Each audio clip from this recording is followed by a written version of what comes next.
Hi angels and free spirit, welcome to Lord Jerem's Tarot, and today's reading is another collective energy. Ayan. So doon po sa mga hindi pa po nakasubscribe, please do like, subscribe, and click the bell icon for more updates.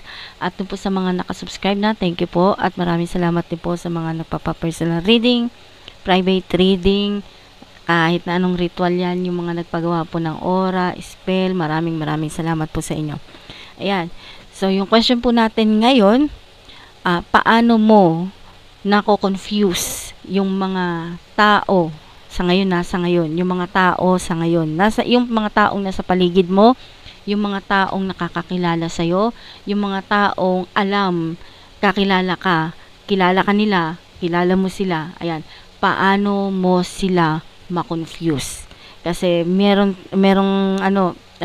minsan, yung mga tao sa'yo, nahihiwagaan, ganun. So, paano mo sila ngayon nako-confuse? So, alamin natin kung ano yung situation, challenge, advice, outcome na lalabas dito sa reading natin, kung paano mo nako-confuse yung mga tao. Ayan. So, start na po tayo. General reading po to, hindi po pick a card. Ayan. So, ayan. Bahala na kayo. Ayan. So, maraming salamat po. Start na tayo. Paano mo ma-confuse yung mga taong nasa paligid mo ngayon?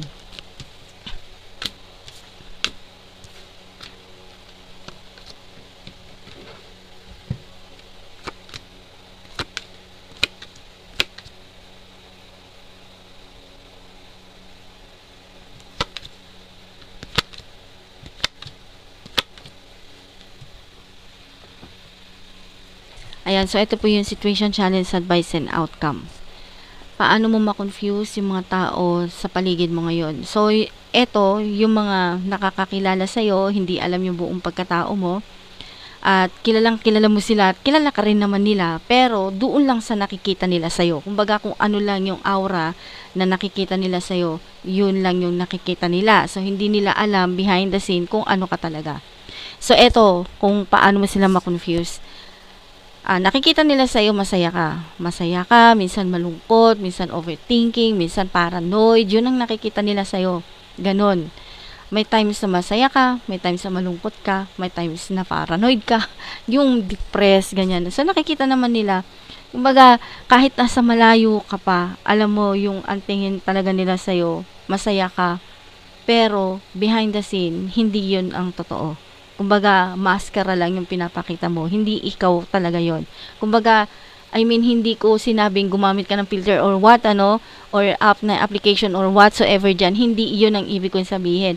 Ang ibig kong sabihin na hindi ikaw yon, yung pinapakita mo sa kanila na masaya ka, pero yung ibang tao na nakakakilala sa iyo, na nasa paligid mo lang, alam nila kung gaano ka ka-depress. Okay? Alam nila kung ano yung mga pinagdadaanan mo. Alam nila na down ka sa ngayon, sa sitwasyon mo ngayon. Alam nila yon. Pero yung mga taong malalayo sa'yo, na ang tingin nila sa'yo, masayahin mong tao, pero hindi yun yung totoo. Okay? Kumbaga, yun yung doble cara mo.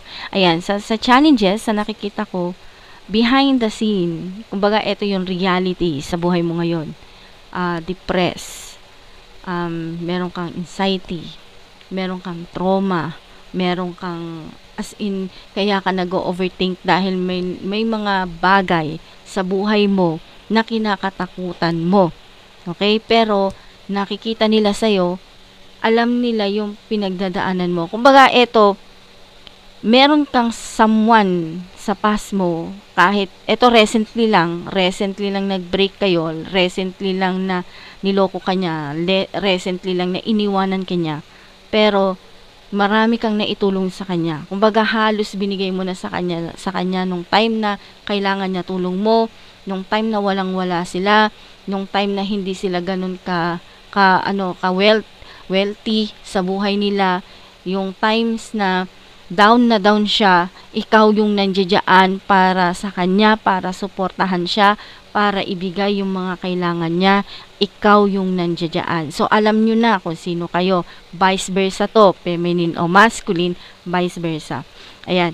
So, yung taong nakagawa sa'yo ng hindi maganda, yung nanloko sa'yo, yung ginamit ka lang, yung pinaasa ka lang, na pinagmukha niyang kumbaga binigyan ka niya ng pag-asa, pero yung pala ginamit ka lang. Yun yung totoo doon. Ngayon, eto tuwang-tuwa. Tuwang-tuwa siya na nakikita kanyang hindi maayos yung kalagayan mo. Tuwang-tuwa siya na nakikita niyang na kumbaga yung stress ka, ganyan. So, tuwang-tuwa siya doon. Ang advice, eto yung advice na nakikita ko ngayon dito, no? So, kung ano man yung mga nangyayari sa buhay mo, kumbaga, isikreto mo muna. Okay? Kumbaga, wag kang magpo-post sa social media, wag mong ipapakita na ang tawag dito, yung wag mo munang ipakita sa kanila kung ano yung totoong pinagdadaanan mo. Kasi, may mga tao sa paligid mo na nandiyan lang sila kapag kailangan kanila. Pero, kapag kailangan mo sila, hindi kanila kayang tulungan. Yun yung nababibe ko dito. So, yun yung advice sa'yo. Kumbaga, eto yung mga tao na masaya kayo kapag merong happy-happy, merong bonding, yung kapag magtitreat ka, or merong kang binibigay sa kanila, masaya kayo, masaya sila sa ginagawa nila. Pero kapag ikaw may problema, iniiwan ka nila mag-isa, di ka nila tinutulungan.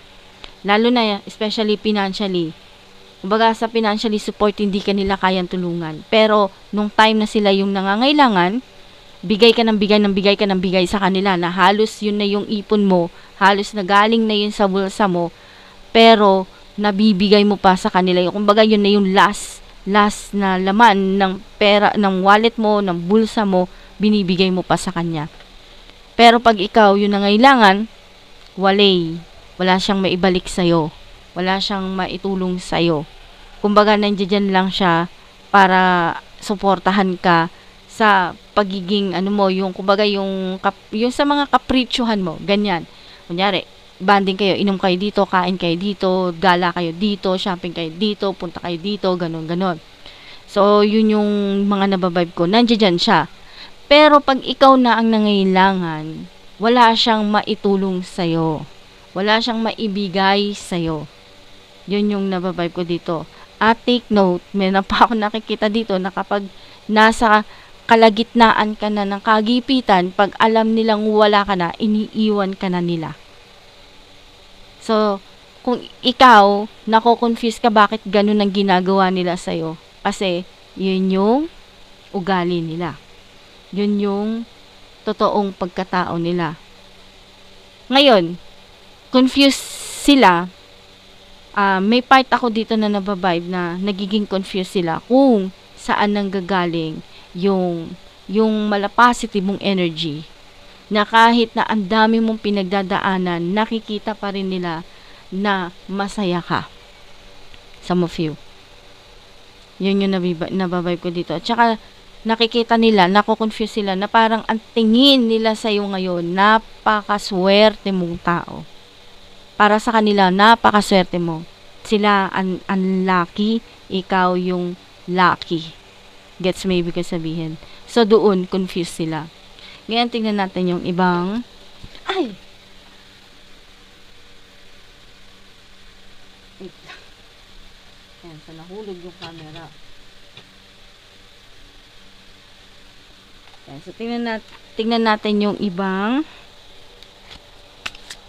messages.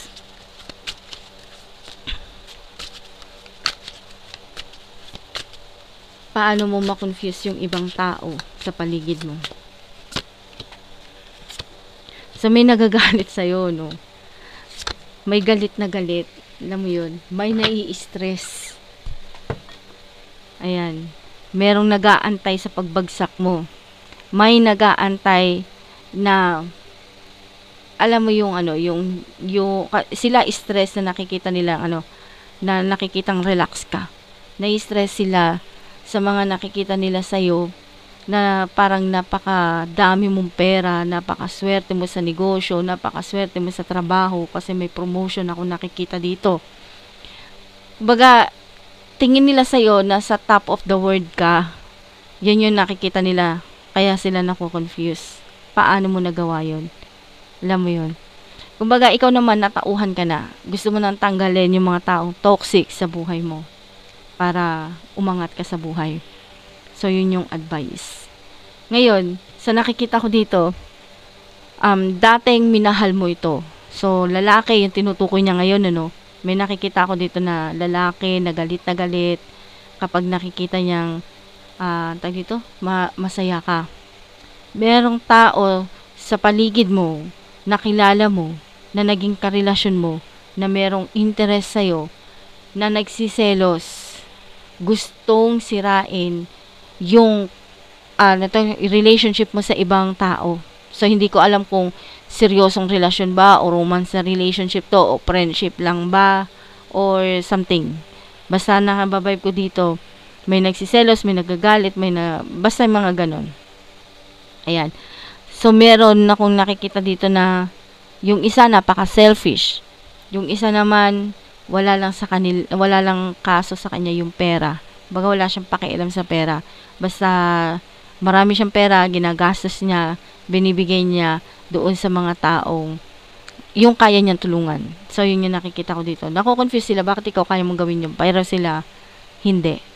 Baga, hindi nila nagagawa yun para sa kanila. Hindi nila na yun nagagawa para sa ibang tao. Hindi nila nagagawa yun sa pamilya niya. Pero ikaw, kahit na ibang tao, baga kahit na ibang tao sa'yo, yung mga taong lumalapit sa'yo, na nilalapitan ka, nabibigay mo yung tulong na kailangan nila. Ikaw, napaka-supportive mo. Pero, ingat ka lang din kasi may nababibe ako dito na meron yung kabig ng kabig, ikaw yung bigay ng bigay. Tapos sila yung kabig ng kabig. Kumbaga, walang kapalit yung mga naibibigay mo sa kanila. Walang kapalit o katumbas na pera yung mga tulong na ibigay mo sa kanila kasi nag-effort ka. Alam mo yun, nag-effort ka. Pero confused sila, bakit napakaswerte mo? Confused sila, bakit ayaw mo na silang kausapin? Confused sila, bakit tinanggal mo na sila sa buhay mo?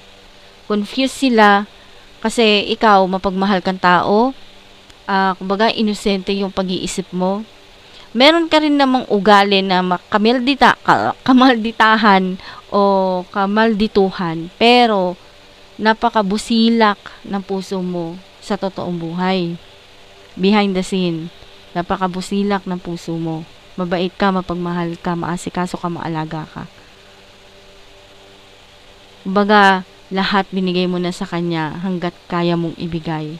Pero, in return, tatraydorin ka lang, lulukuhin ka lang, peperahan ka lang, gagamitin ka lang, gagawin ka lang panakip butas, tapos ayaw pang umamin, deny ng deny, kahit na caught in the act na tong tao na to, feminine man o masculine, denial pa rin sila sa mga kasalanan nila.